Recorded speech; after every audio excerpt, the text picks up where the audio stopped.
Let's take a look at Voyager and do some price analysis.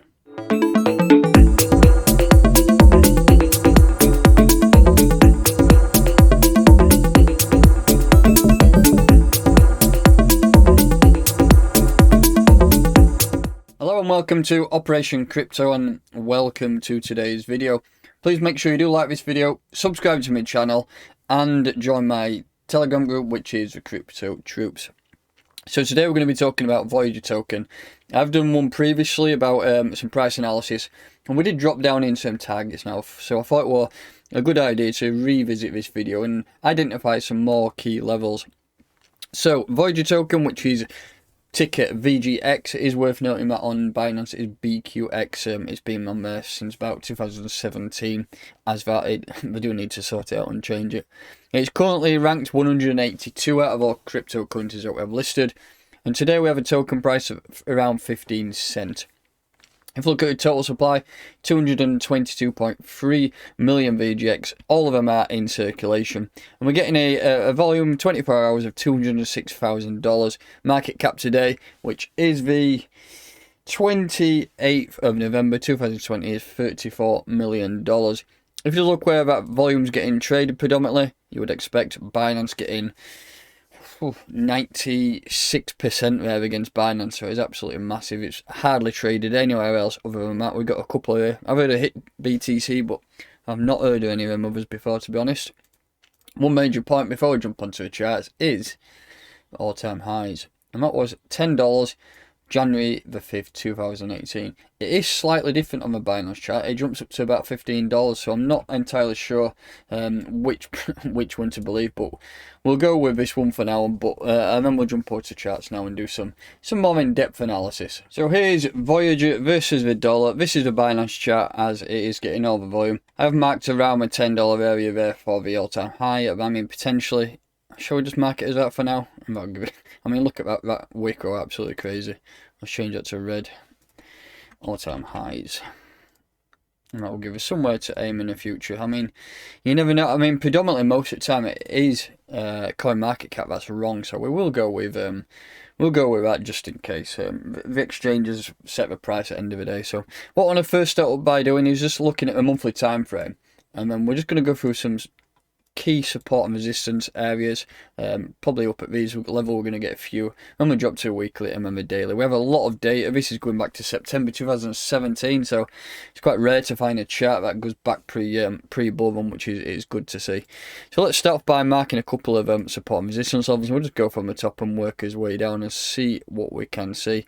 The chances are not getting too many, to be honest. I think that's the first one there. If you look at that, wick there, we rejected off it and rejected off it there.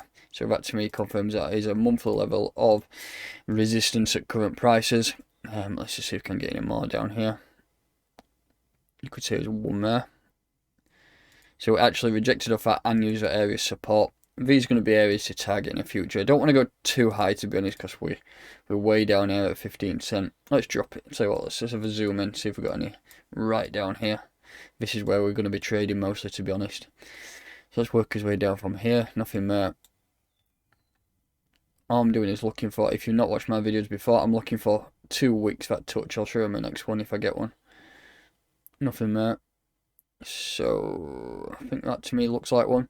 So if you look at this wick here, actually, yeah, we rejected off that wick there and we rejected off that wick. So that actually touched that area twice. So to me that confirms that there's a valid level of monthly resistance at current prices.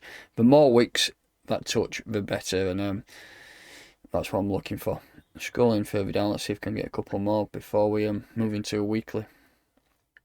One we really could do a couple lower just in case the markets do drop. I mean, the chances are always there. We've got one there, so look at that. Actually, it rejected off that and rejected off it there, so that is another valid area for me. I think I might do actually. Yeah, that'll do. We'll drop into the weekly time frame now. So weekly, I'm not going to go too back in time because otherwise we'll be plotting resistance levels all bloody week. I want to get a couple lower if possible and then a couple higher. So again, we'll put this tool on, and I think that is a bottom down there at 0.015 cent. We've had that probably touched twice, so that to me confirms that is a valid level of weekly support down at that price. As you can see, purple is weekly and a little W at the end there. Let's just see if we can get a couple in here. That is one there. Actually, rejected off it there, rejected off it. Then wicks, I mean, you can do support and resistance levels in different ways. You can do it in box methods, but I just prefer it like this, a little bit more accurate. It does give me good areas to target. So another level. Let's see if we can get a couple in the middle and then a couple higher that will give us some good areas to potentially target going forward. We've got one there. If you look at that, wick comes all the way through to there. So we bounced off at support 1, 2, 3. Then we rejected off it 4. So that is a massive area. That is. We've used that area on my weekly a lot of times. Then let's just see if we can get a couple higher, and we'll go into a daily and do the most of the analysis. And if we got one there, no, nothing there. I think that could be one there. If you look at this wick here, we actually rejected off that and rejected off there. Let's drop that right on the wick.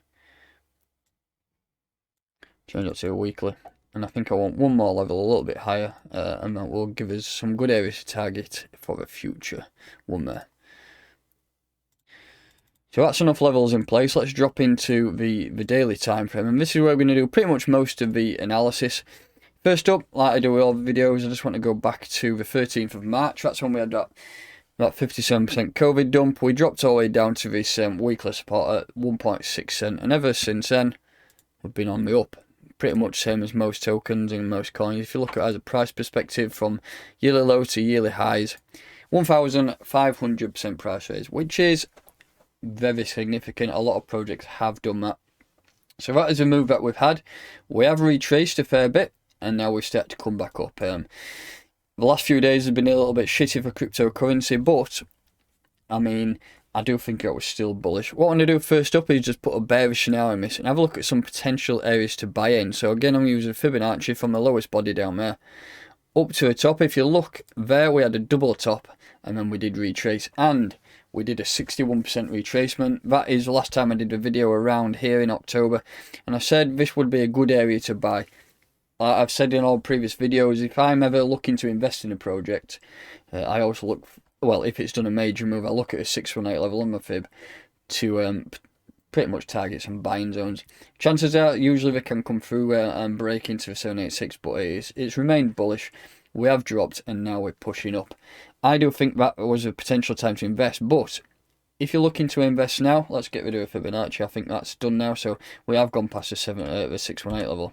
I do think that this should be the next level to potentially buy. And look how many times we have hit this weekly support. I mean, I'm not even going to count them as at least 10, 15 there, going all the way back. And this could be, if we do drop, this could be a nice potential area to buy. I mean, we're not a million miles off. That's at 15 cent, and support's down at 13 cent. So it could potentially go down there. If we do just turn a bit bearish and we start dropping through these prices, then target some buy orders at 8 cent. Chances are we might not get there, but there's always worth having some orders in, just in case you want to get there. So that is a bearish scenario to potential options to buy in if we do flip bearish. If you're looking to now target some levels for a trade, and you're looking to either accumulate, so what you do when you accumulate is you sell high and buy low. So you could potentially look at going forward. The next target is pretty much 19 cent at the monthly resistance.